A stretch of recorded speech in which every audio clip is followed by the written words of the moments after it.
कि ये हाथ जो है कंधे से ऊपर ना हो, इस तरह रखे, अल्लाह अकबर कह दी मेहरबानी। अब जब ये तकबीर तहरीमा हो गई, अब हम हाथ बांधेंगे। तो हाथ बांधना भी ऐसा नहीं है कि जहां चाहें जैसे चाहें। जब हमने कलमा पढ़ा ला इलाहा इल्लल्लाह मुहम्मदुर रसूलुल्लाह, अल्लाह के दिए हुए अहकामात के पाबंद हो गए।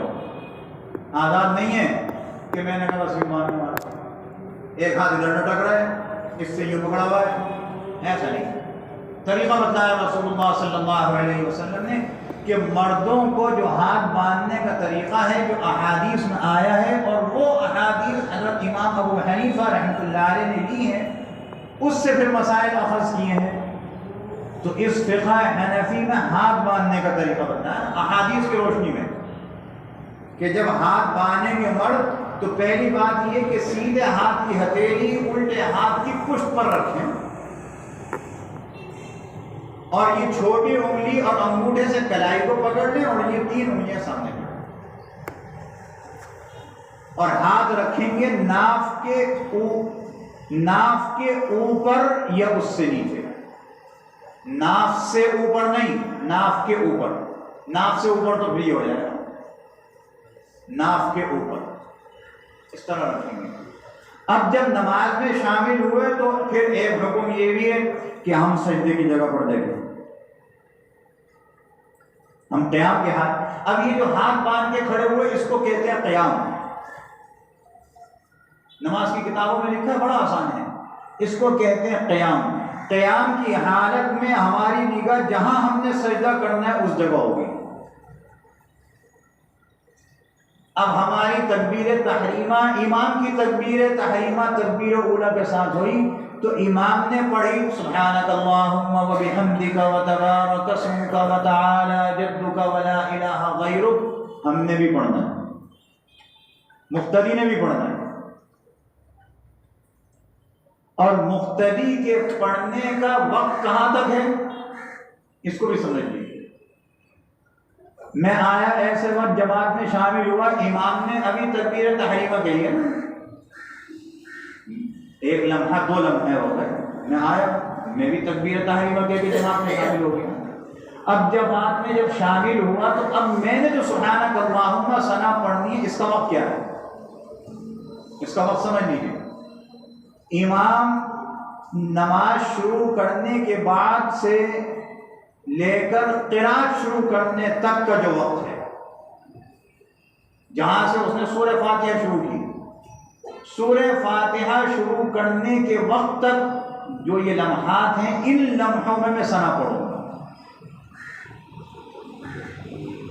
अगर इमाम ने सूरह फातिहा शुरू कर ली और मैंने सना के 1-2 जुमले पढ़े थे, मैं उसको छोड़ दूंगा, अब माफ है, अब नहीं पढ़नी आगे।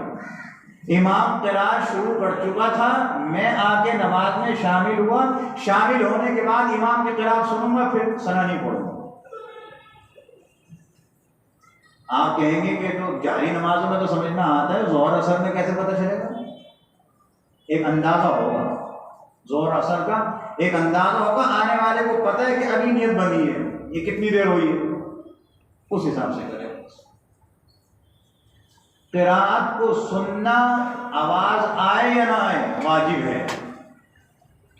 आप कहते हैं कि जी मगरिब इशा फजर में तो आवाज आती है, ज़ोहर असर में नहीं आती, ये तो माइक अभी चल रहा है ना, जिस जमाने में नहीं था तो जारी नमाज की भी आवाज नहीं आती थी, लेकिन सुनते तो थे। आवाज नहीं आ रही तब भी हमारे कान उधर, अभी भी ये फेल हो जाए निज़ाम, तो आप क्या करेंगे जारी नमाज में? क्या पढ़ना शुरू कर देंगे? जब उसमें नहीं पढ़ेंगे तो सिर्री नमाजों में भी नहीं पढ़ेंगे।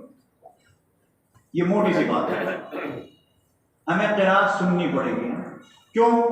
इसलिए कि जनाब रसूलुल्लाह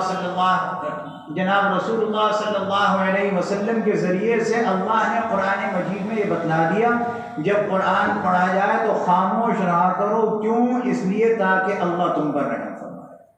व इज़ा क़ुरिअल क़ुरआन फ़स्तमिऊ लहू व अंसितू लअल्लकुम तुरहमून, अल्लाह का हुक्म है। और सूरह फातिहा भी कुरान है, सूरह फातिहा को कोई कुरान से अलग तो नहीं करता, असल कुरान तो यही है। इसलिए सुनेंगे इसे। अब इमाम क़िरात कर रहा है, हम मशगूल हैं, उसके सुनने में मशगूल है, हमारा जहन इधर उधर न जाए।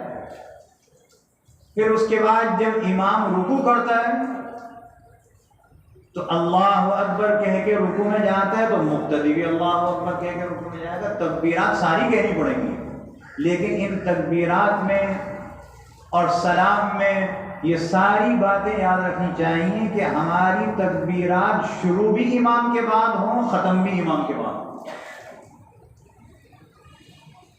हमने तकबीर कही ऐसे कि इमाम की तकबीर से पहले ख़त्म हो गई, या हमने इमाम की तकबीर शुरू करने से पहले ही तकबीर कह ली, हम एक रुकन से दूसरे रुकन की तरफ चलेगा, ये इमाम तो नहीं गया।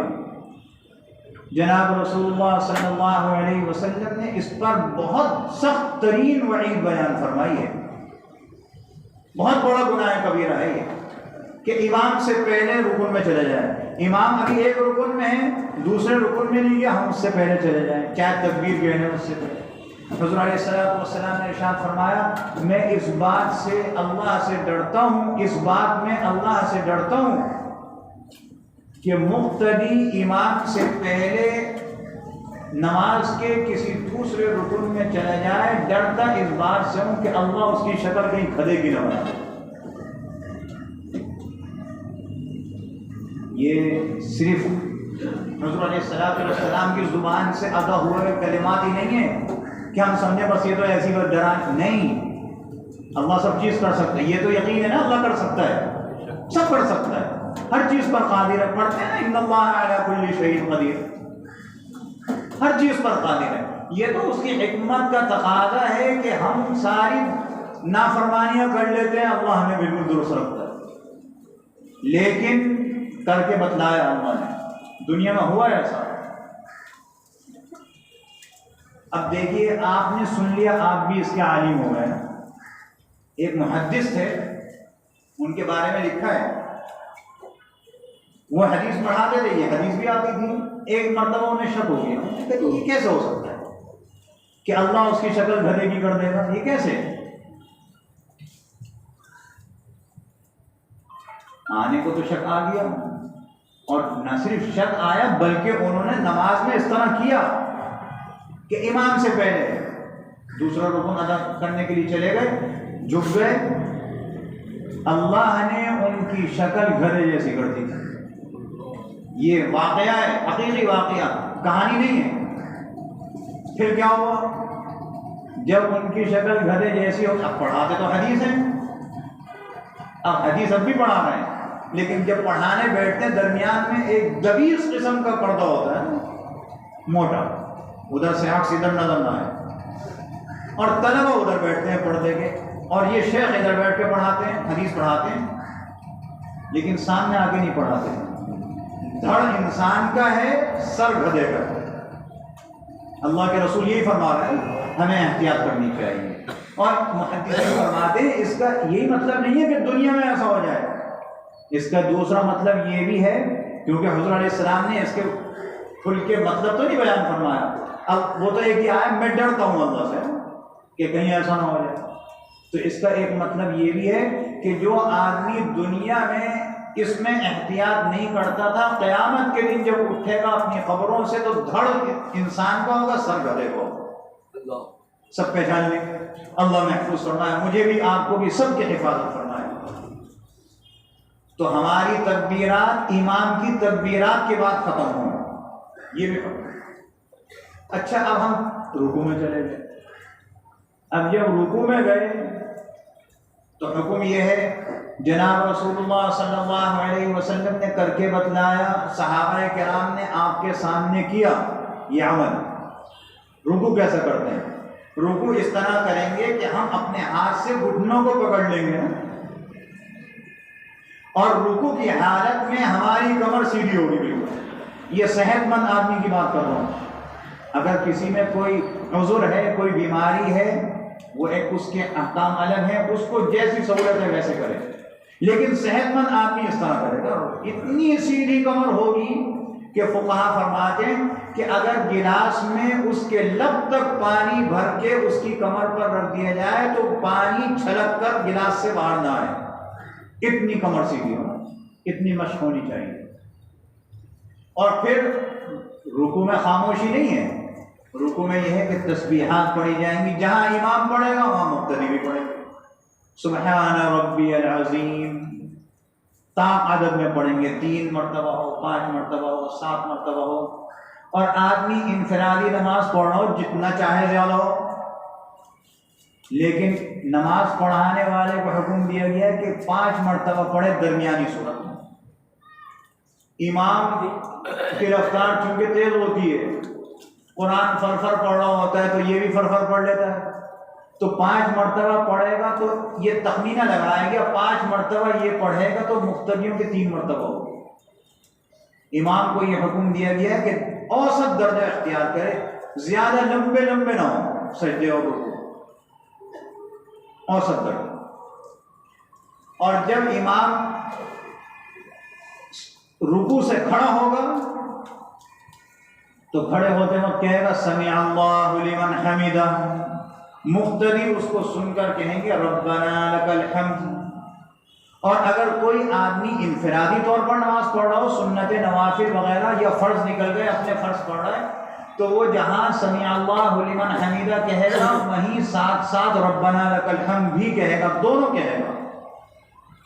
और इमाम सिर्फ समी अल्लाहु लिमन हमिदा कहेगा, मुक्तदी उसके पीछे तो वो सिर्फ रब्बना लकल हम्द कहेगा। अब देखिए, इमाम जो नियत बांधकर खड़ा हुआ था, हाथ बांध के, इसको कहते हैं क़याम।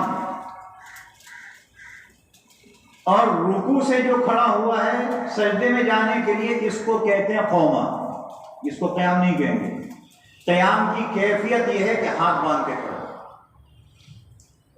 अब ये हाथ बांध के खड़े होंगे तो फिर आगे इसमें और मसाइल भी आएंगे, उसको इंशाअल्लाह आइंदे जुमे अर्ज़ किया जाएगा। अल्लाह रब्बुल इज़्ज़त मुझे और आपको सबको अमल की तौफ़ीक़ अता फरमाए। व आखिरु दावाना अनिल हम्दुलिल्लाहि रब्बिल आलमीन। सुन्नत